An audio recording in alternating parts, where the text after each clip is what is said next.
अरे अपना तू अरे सुना ना पहले भबात बार अरे अपना जवानी चिखबे कहिया ले ले हब माजा बिछा के भुलिया। अरे अपना जवानी चिखबे कहिया ले ले हब माजा बिछा के भुलिया। डीजे लिट्टू राजा पटसोनी।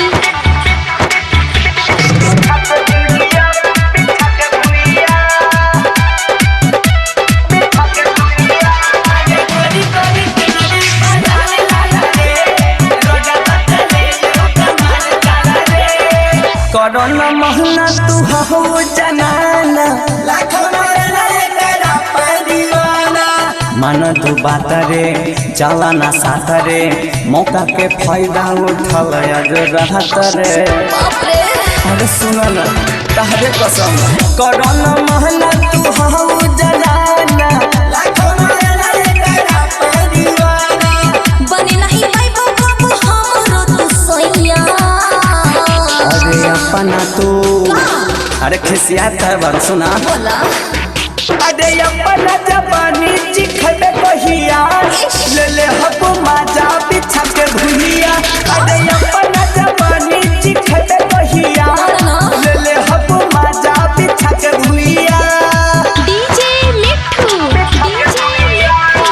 राजा पटसोनी।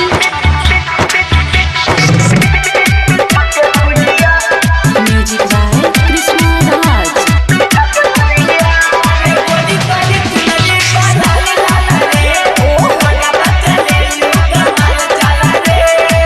सुना संजाना तू माना कहनावा एकरे प्रैक्टिकल भाई दुनिया जहानावा।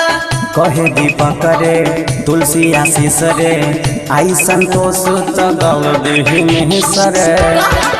अरे हाँ हो तहरे कसम सुना संजाना तू माना कहनावा एकरे प्रैक्टिकल भाई दुनिया जहानावा। सुन रे कृष्णा सुधार भी तू कहिया।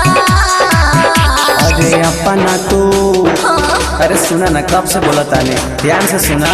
अरे अपना